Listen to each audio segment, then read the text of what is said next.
Good afternoon. Good afternoon, my YouTube family. Good afternoon, my dear Yes, senator. yes. Thank you. I'm calling it before it actually happens. Awesome. We're gonna speak it into being.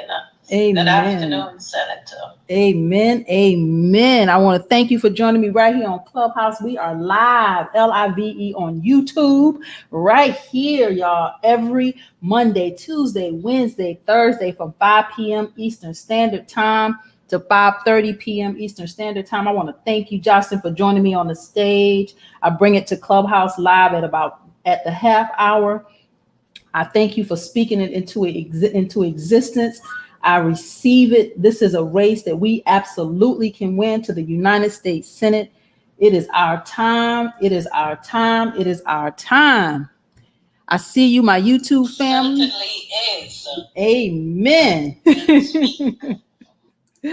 I see you, my YouTube family. Let's get it. Let's get it. I see you over there. Thank you for joining me. If you are following me right here on YouTube, hit the like button, hit the subscribe, hit that notification, and share. We are going to get this party started. You know, I always like to bring you at the top of the hour. I like to bring you reparations information, what's going on in reparations news across the nation. I do follow it, keep up with what's happening in the news. Let me bring it to the screen. If you can see me, I'll make it a little larger. Let me get over here and take some of this stuff off so you can hear me and see me better. All right. So we've been following yesterday. I mentioned Detroit, but Detroit, the city council debates the ballot initiative for reparations for Black residents. So Detroit, y'all, we've been talking about the mayors, the organization of mayors called MORE, MORE. If you haven't looked that up, make sure you look that up. There's a group of mayors from around the country that have come together to have some reparations initiatives in their prospective cities. So be sure to look them up. But Detroit now has their city council has added this initiative. But I'm going to start here with this article. Detroit City Council debates ballot initiative for reparations for Black residents. It says that the Detroit City Council is weighing a proposal that will bring Black residents closer to receiving long-awaited reparations for systemic racial discrimination, y'all. Let me see if I can make this larger here for you on YouTube so y'all can see it. Yeah, there you go. That's great news. Yeah. Great news. Yes. It says, if approved, the proposal sponsored by Council President Pro Tem Mary Sheffield would ask voters in November, should the city of Detroit establish a reparations committee to make recommendations for housing and economic development programs that address historical discrimination against the Black community in Detroit. So that is a question that they are initiating for the ballot. It says, if the ballot proposal is approved by council, it will advance to the Election Commission for review before appearing on the November ballot. The article goes on to say there are still questions about how the measure will be funded if voters approve it. It says the Michigan Constitution bars the use of tax dollars for racially exclusive purposes, and a constitutional amendment approved by voters in 2006 prevents preferential treatment based on race or ethnicity. So here's where, you know, those of us who are following the work of Dr. William Sandy Darity, this is lineage. This is not about race at all. So we can get around that pushback about this, if this is racial or ethnic. It's neither. This is a justice claim, and this is about lineage. Those of us who can trace our descendants back to slavery in this country, we're the ones that are owed reparations by the United States. So this is not about race. This is about lineage. Those of us who can trace our lineage back to slavery in these United States. So there's a way around this. That's why I really love the law, because there's a loophole in it somewhere. And there it is. We found it. So whatever this Michigan Constitution says, and this constitutional amendment says, our way around it is that this is a justice claim, and this is lineage based. So Detroit, cut the check. Cut the check, Detroit. That's great. Yes. Yes. When you think of, you know what upsets me, when you think of the money Haiti paid for their freedom, the, the billions of dollars in today's money that Haiti paid France, paid reparation to France, it's just incredible. So yes, it's about time that blacks in this country, I don't think it would ever happen for the Caribbean because we don't have the paper trails that you guys do here. But hopefully it would happen here. Yeah, we're setting the precedent. So I believe it will happen. So this article was from yesterday. Actually, it was from the 19th. That was Monday. This article was from Monday, July 19th. But here's an article from the 20th, which was on Tuesday. And they actually did vote. So I want to give you bring you up to speed on the Detroit City Council on Tuesday unanimously approved adding the question to the November ballot. So yes, so this is going to happen, to ask city voters whether a committee should be formed to consider reparations for residents. It says the council's proposed the council's proposed question asks again, should the city of Detroit establish a reparations committee to make recommendations for housing and economic development programs that address historical discrimination against the Black community in Detroit? So this question is going to be on the ballot. It says the resolution will now be passed to Detroit's Election Commission to determine if the legal requirements for inclusion on the ballot are met. And if so, the measure will be sent to the county clerk for placement on the November ballot. So it is on its way, y'all, to the November ballot officially. Once it gets past the legal team, it will be on the ballot in November. So kudos again to Detroit for pushing their city council to do the right thing. Another article that I wanted to bring you is about the faith community. The faith community, those of us who are believers, the faith community can help pass a reparations bill. That's what this article talks about. This was in the Hill. And I believe that the church has an obligation, y'all. They're obligated to be a part of this. I mean, we didn't get the Civil Rights Act passed without the church and young people. So we need the church to be on board with us with reparations. So this article goes on to talk about the church and the role that the church would play in us receiving the repair and the redress that needs to happen in this country. So it was kind of a lot of stuff in this. No, my phone would ring in the middle of the broadcast. This article goes on to say the U.S. government also has a long history of establishing reparations commissions. It says comparable commissions were established in 1980 to examine the circumstances of the internment of Japanese Americans during World War II, and in 1978 to establish and maintain an appropriate memorial to those who perished in the Holocaust, and in the 1940s under the Claims Commission Act of 1946 to investigate claims made by Native Americans against the U.S. government. So, you know, reparations is not new. We know it. They know it. And we just got to make sure we continue to push. It says the Episcopal Church has apologized for its role in perpetuating American slavery through its interpretation of the Bible. It says several dioceses have implemented restitution programs. This article says the prominent political activist and host of the broadcast Make It Plain, the Reverend Mark Thompson, has been involved with H.R. 40 since its introduction by Representative Conyers.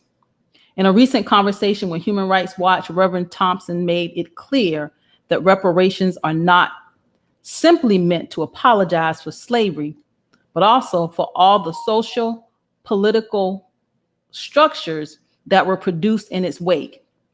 Reparations are necessary, he explained, because slavery had offspring. Those offspring were Jim Crow and lynchings and black codes and voter suppression, white terror, the Ku Klux Klan, segregation, redlining, mass incarceration, and aggressive police. That is something we as a people need to have repaired. And there's a deep psychological trauma from all that remains.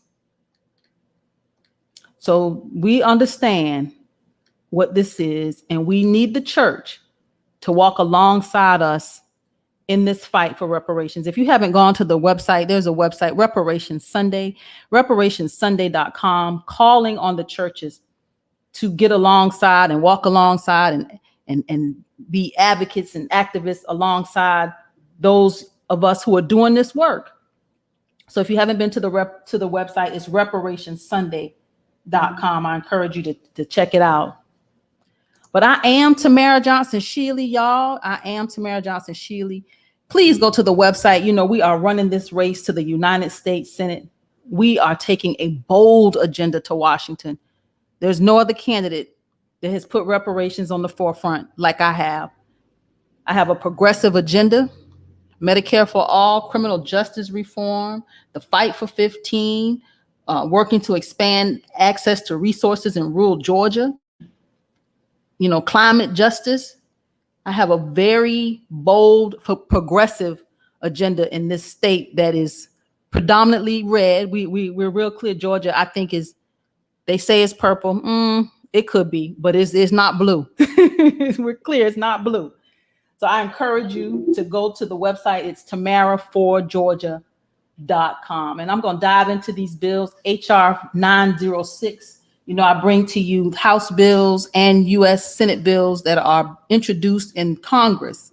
Bills where I told you we have to pay attention to, because we will not get reparations. We will not get reparations, family, without negotiation. So we must know who the players are, and we must know the game. You know, we got to see how they're moving, because they're going to want something from us, just like we want something from them. We want our reparations, so we're going to have to give them something. So we need to know who these legislators are and what kind of bills that they're introducing. So here we are with HR 906. HR 906. This is introduced by Representative Biggs, Andy Biggs, Republican out of Arizona, to prohibit the Secretary of Transportation acting through the administrator of the Federal Aviation Administration from setting a requirement that air carriers and foreign air carriers must require an individual to test negative for COVID-19 to travel in air transportation or an air carrier.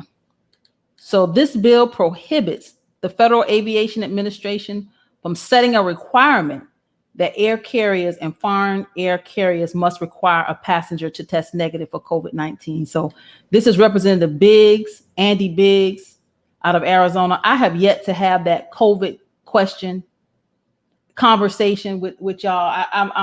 I've been a little hesitant because I hear us on both sides of this, but I've been a little hesitant about having that COVID question or that conversation, and I'm going to have it. I know it's touchy for some of us, but you know, I don't believe that there should be a negative requirement to fly. I don't, you know, I'm kind of on Andy's side, Andy Biggs, Representative Andy Biggs, with this. Like, I don't know, you're gonna test everybody before they get on the plane. I don't, that doesn't mean, what does that mean? They could still be a carrier. Who knows? I don't know. But one day we're going to have the conversation. I haven't had it with you guys just yet.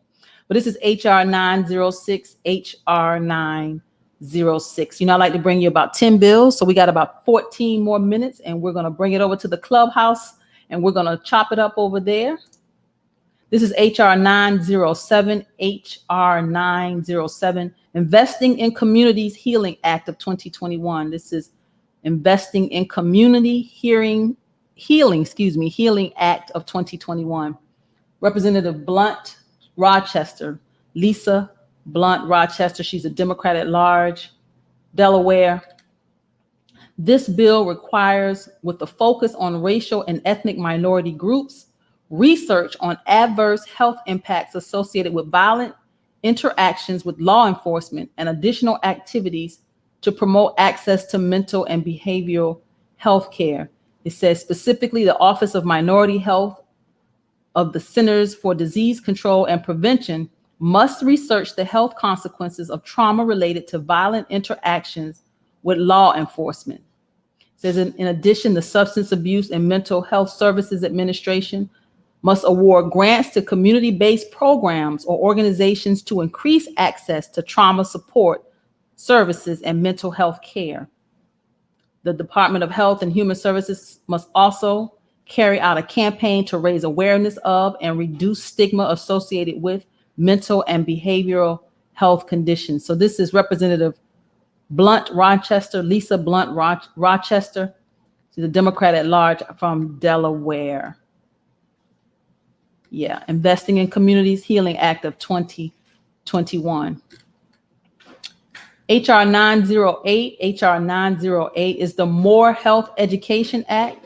More Health Education Act. Again, this is Representative Blunt Rochester, Lisa Blunt Rochester, Democrat at large, Delaware. It says this bill requires the Department of Health and Human Services, HHS, to conduct outreach and educational activities regarding federally facilitated exchanges, i.e. the health insurance exchange that are established and operated within states by HHS.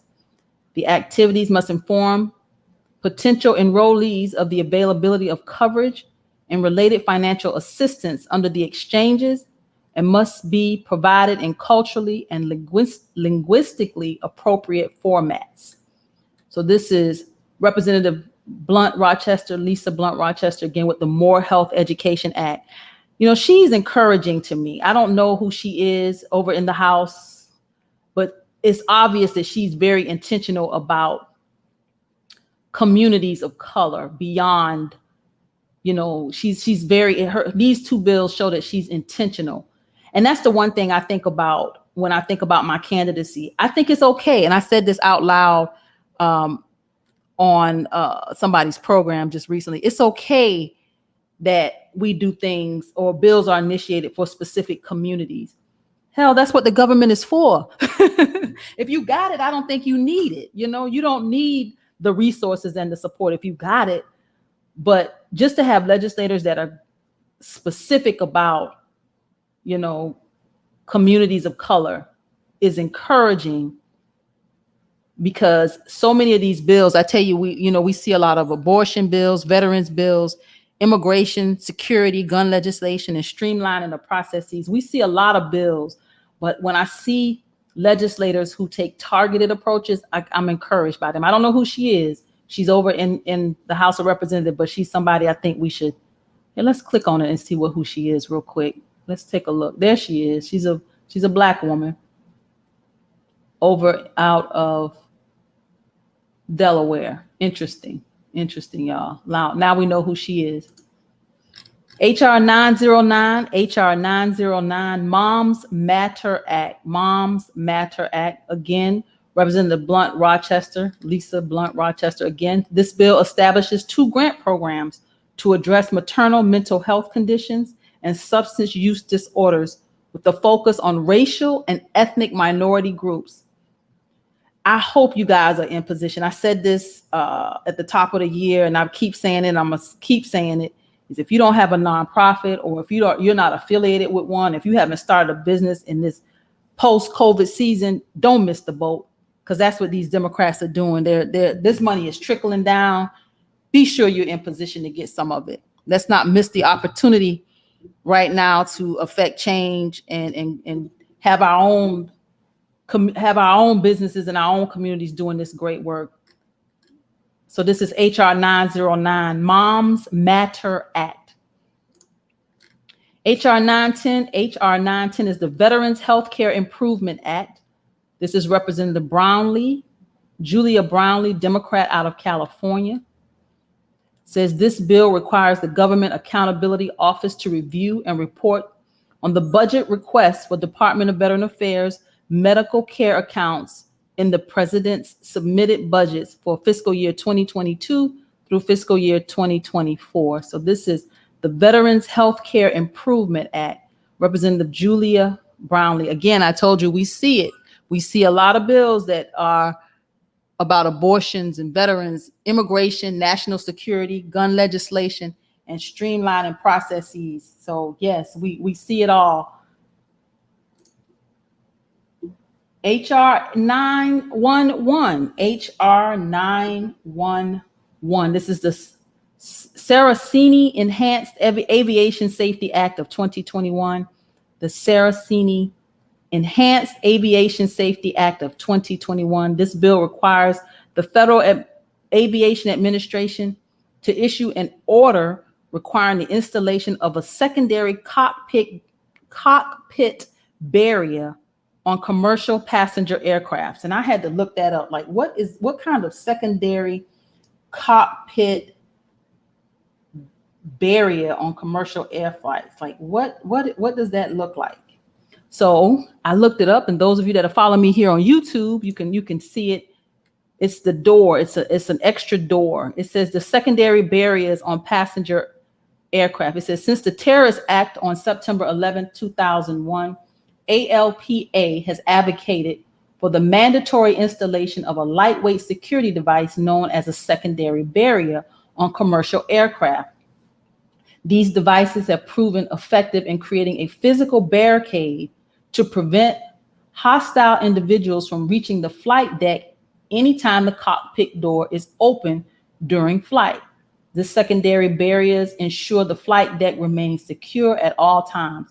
Looks like they can really get trapped in there. Like, if this is a barrier between the cockpit door and the pilot. So it seemed like you could probably trap them in there too. So I think it's some good legislation. It looks like a little trap. If they can get stuck right in there, and they probably can lock it so they can't even get out. So yeah, this is good stuff. This is, again, HR 911. HR 912 is the American Indian and Alaska Native Veterans Mental Health Act. The American Indian and Alaska Native Veterans Mental Health Act. This is Representative Julia Brownlee, Democrat, out of California. This bill directs the Department of Veteran Affairs, the VA, to provide mental health and suicide prevention outreach to American Indian and Alaska Native veterans. So this is offering them the resources that they need. It just, I think about the American Indian and the Alaska Native, the mental health. I think about, these people, particularly the American Indian, like being on reservations and hearing the stories about, the treatment of how they're treated on their own lands, right? But these are veterans. So I'm curious to know more about this. This is Julia Brownlee, Democrat, out of California. I think I have some notes here. I do. I did look this up a bit further. So this bill, the American Indian and Alaska Native Veterans Mental Health Act, this bill would mandate that every VA medical facility have a minority veteran coordinator, and that every minority veteran coordinator is trained in the delivery of culturally competent mental health care for Native veterans. So they're very specific about who will be offering the mental health support that they actually need. So like I said, this was very interesting legislation. HR 913 is Representative Brownlee again, is Build a Better VA Act. Brownlee seems to be very intentional about the veterans. So this is Representative Julia Brownlee, again, Democrat, out of California.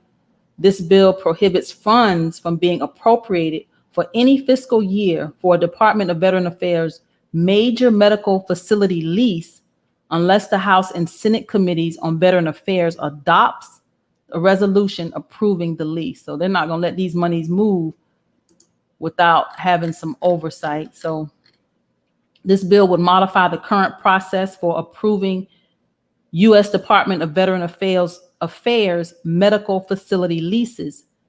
This bill would allow major medical facility leases to be authorized by a committee resolution rather than legislation. So this is Representative Brownlee. She is a Democrat out of California. A couple more bills, and I'm coming over to the clubhouse space. So this is HR 914, HR 914. This is the Dental Care for Veterans Act. So this is Representative Julia Brownlee, again, Democrat out of California. This bill expands eligibility for veterans for dental care provided by the Department of Veteran Affairs. Specifically, the bill makes all veterans who are enrolled in the VA healthcare system eligible for VA provided dental services.